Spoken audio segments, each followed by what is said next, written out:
कहानी की शुरुआत होती है जिमी कलन नाम के एक आदमी से जो अभी अभी जेल से छूटा था। वो सीधा जाकर अपने खबरी से मिला और उससे अपनी गाड़ी, बंदूक और कुछ खुफिया कागजात लेकर चला गया। इन कागजों में प्रेस्कॉट एश्टन नाम के एक आदमी के बारे में जानकारी थी। इसके बाद कलन सीधा प्रेस्कॉट के ऑफिस पहुंचा और उसे गोली मार दी। जल्द ही ये मामला एफबीआई तक पहुंचा और एजेंट हम्फ्रीज और सिसिरो मिलकर इसकी छानबीन में लग गए। उधर कलन ने वापस जाकर अपने खबरी को कुछ पैसे दिए और बाकी नाम बताने को कहा। वहीं दूसरी ओर हम एक किलर को देखते हैं जिसे किसी आदमी ने कलन को मारने का मिशन सौंपा था। इधर एफबीआई ऑफिस में डिटेक्टिव सिसिरो को कलन के बीते हुए कल के बारे में कुछ खास जानकारी मिली। उसने हम्फ्रीज को बताया कि कुछ साल पहले कलन और उसका भाई एक बैंक लूटने गए थे। हालांकि उनका प्लान कामयाब रहा, लेकिन बदकिस्मती से किसी ने उनकी खबर दूसरी गैंग को दे दी। अचानक उन पर माफिया गैंग्स ने मिलकर हमला कर दिया क्योंकि वो लोग बैंक से लूटे हुए पैसों को हथियाना चाहते थे। वो कलन और उसके भाई गैरी पर अत्याचार करने लगे, लेकिन गैरी इतनी जल्दी अपनी लूट का पता बताने को राजी नहीं था। लेकिन कलन को अपने भाई की जान प्यारी थी, इसीलिए उसने गुंडों को पैसों का पता बता दिया। खैर, पैसों की जानकारी मिलने के बाद भी 3 गैंगस्टर्स प्रेस्कॉट, निक्सन और केनेथ टाइसन ने मिलकर गैरी का गला काट डाला। इसके बाद उन्होंने कलन को भी गोली मार दी और डॉक्टर्स ने उसे मृत घोषित कर दिया। लेकिन इलाज के वक्त उन्होंने कलन के सर में लोहे की चिप लगाई थी और शायद इसी चमत्कार से उसकी जान बच गई।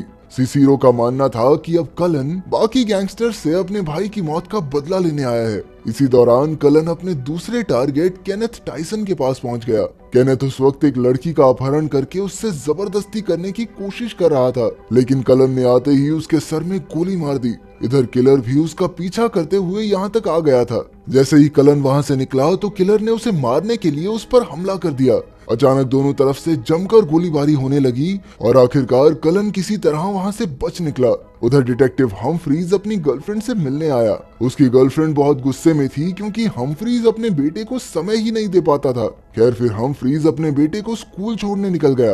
रास्ते में उसे डिटेक्टिव सिसिरो ने फोन करके केनेथ के कत्ल की खबर दी और उसे तुरंत वहां पहुंचने को कहा। वहां पहुंचकर हम्फ्रीज को पता चला कि केनेथ कई लड़कियों के साथ अश्लील हरकतें करके वीडियो बनाता था। फिर सिसिरो ने उसे बताया कि लोगों ने यहाँ एक और शूटर को भी देखा है जिसने कलन पर हमला किया था। उधर किलर अड्डे पर काफी गुस्से में बैठा था क्योंकि आज वो कलन को मारने का मिशन पूरा नहीं कर पाया। उसने अपनी गर्लफ्रेंड लिली को इस बारे में बताया तो लिली ने उसे भरोसा दिलाया कि आज नहीं तो कल तुम कामयाब जरूर होगे। उसकी बात सुनकर किलर शांत हो गया और उसने खुश होकर लिली को उससे शादी करने को कहा। उधर कलन अपने दुश्मनों को खत्म करके अपनी गर्लफ्रेंड नान के घर आ पहुंचा, लेकिन उसे ये देखकर धक्का लगा कि नान ने जिंदगी में आगे बढ़कर अपना परिवार बसा लिया था। कलन ने उससे अपने बच्चे के बारे में पूछा जो जेल जाने से पहले नान के पेट में था, लेकिन नान कहने लगी कि उसका मिसकैरेज हो गया था क्योंकि वो कलन के साथ जिंदगी नहीं बिता सकती थी। ये सुनकर कलन को गहरा सदमा लगा और वो वहाँ से जाने लगा,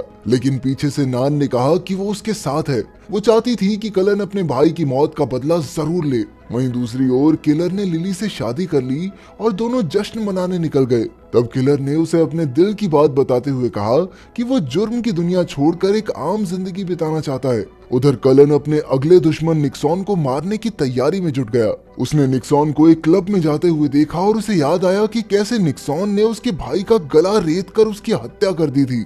अब कलन भी उसके पीछे अंदर घुसकर बाथरूम में आ गया। तब निक्सॉन ने उसे देखकर कहा कि वो जानता था कि कलन उसे ढूंढते हुए यहाँ जरूर आएगा।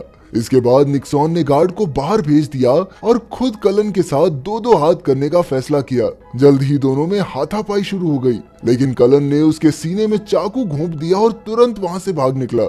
वहीं दूसरी ओर किलर जुर्म की दुनिया से निकलना चाहता था, लेकिन कलन को मारने का अधूरा मिशन उसे अंदर ही अंदर खाए जा रहा था। आखिरकार उससे रुका ही नहीं गया और उसने ये मिशन पूरा करने का फैसला किया।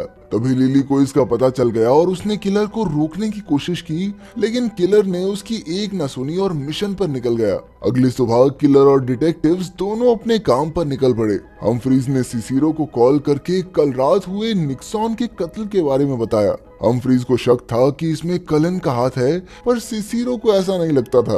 खैर, फिर हम्फ्रीज ने खुद क्लब में जाकर सच का पता लगाने का फैसला किया। जल्द ही हम्फ्रीज और सिसिरो को खबर मिली कि निक्सॉन की जान बच गई थी और अब एक हॉस्पिटल में उसका इलाज चल रहा था।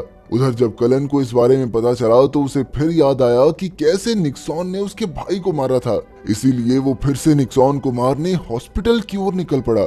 वहीं हम्फ्रीज जानता था कि कलन यहाँ जरूर आएगा, इसीलिए वो पहले ही हॉस्पिटल पहुंच गया। जल्द ही कलन वहां आया और उसने इलाज के दौरान ही निक्सॉन को गोली मार दी। गोलियों की आवाज सुनकर हम्फ्रीज तुरंत कलन को पीछे करने लगा और आखिरकार बेसमेंट में दोनों एक दूसरे के आमने सामने आ गए। जल्द ही दोनों ने गोलीबारी शुरू कर दी, लेकिन जब कलन ने हम्फ्रीज का पुलिस बैच देखा तो वो उसे छोड़कर वहां से भाग निकला। रास्ते में उसे निक्सॉन के बेटे का फोन आया और उसने पूछा कि क्या तुमने ही मेरे बाप को मारा है। इस पर जब कलन ने हाँ कह दिया तो निक्सॉन का बेटा कहने लगा कि मैं तुम्हें जान से मार डालूंगा। तभी अचानक कलन की नजर किलर पर पड़ी, जो उसका पीछा करते करते यहाँ तक आ पहुंचा था। उसी पल दोनों हाई स्पीड में गाड़ी भगाने लगे, पर इसी चक्कर में कलन की गाड़ी का टायर फट गया और मौके का फायदा उठाकर किलर ने उसकी गर्दन में गोली दाग दी। लेकिन फिर भी कलन तेजी से वहां से भाग निकला और एक बार फिर से किलर का मिशन अधूरा रह गया।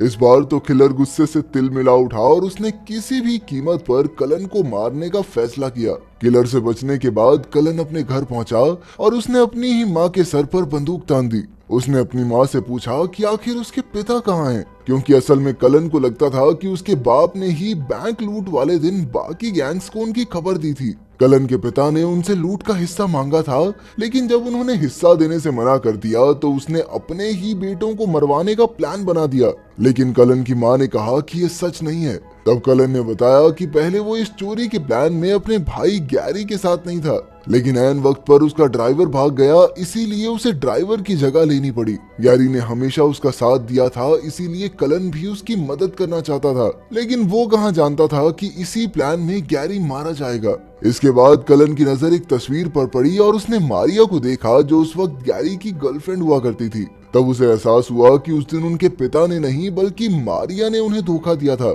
अब उसने गैरी की अस्थियां उठाई और मारिया को ढूंढने निकल पड़ा। उधर हम्फ्रीज जब ऑफिस पहुंचा तो सबने उसकी काफी तारीफ की, क्योंकि वो हॉस्पिटल में कलन को पकड़ने के काफी करीब आ गया था। फिर सिसिरो ने उसे बताया कि गैरी के कत्ल में सिर्फ छोटे मोटे गैंगस्टर्स का ही हाथ था और उनमें से किसी ने भी आज तक कोई बड़ा गुनाह नहीं किया। इधर कलन का अब सिर्फ एक आखिरी टारगेट बचा था, जिसका नाम था अलेक्जेंडर जैरेड। जल्द ही उसने जैरेड को ढूंढ निकाला, जो कि अब एक क्रिश्चियन नेता बन चुका था। जैरेड ने भी कलन को देखते ही पहचान लिया और दोनों सैर करने निकल गए। जैरेड कहने लगा कि अब वो ईसाई धर्म का सत्संग करता है और उसने हाल फिलहाल एक लड़के को भी गोद लिया है, लेकिन कलन ने कहा कि इससे तुम्हारे पाप तो नहीं धुल जाएंगे ना। तब जैरेड ने सफाई देते हुए कहा कि वो गैंग का हिस्सा जरूर था, लेकिन वो नहीं जानता था कि बाकी गैंग वाले गैरी को मारने की फिराक में थे। उसने उन्हें रोकने की भी कोशिश की, लेकिन वो गैरी को बचा नहीं पाया। जैरेड ने कहा कि उसे तो सिर्फ दरवाजे की रखवाली करने के लिए बुलाया गया था और सच में उसे इस प्लान के बारे में कुछ भी मालूम नहीं था। इसके बाद उसे जेल की सजा भी हुई और वहां से जब वो बाहर निकला तो एकदम बदल चुका था। तब उसने अपने गुनाहों से तौबा कर ली और अपनी पूरी जिंदगी लोगों की भलाई में लगाने का फैसला किया। उसकी कहानी सुनकर कलन का भी दिल पिघल गया और वो जैरेड को गोली नहीं मार पाया। आखिरकार उसने जैरेड को माफ करके घर वापस लौट जाने को कहा। इसके बाद कलन एक कैंप में अकेला बैठा था कि अचानक किलर वहां उसे मारने आ पहुंचा।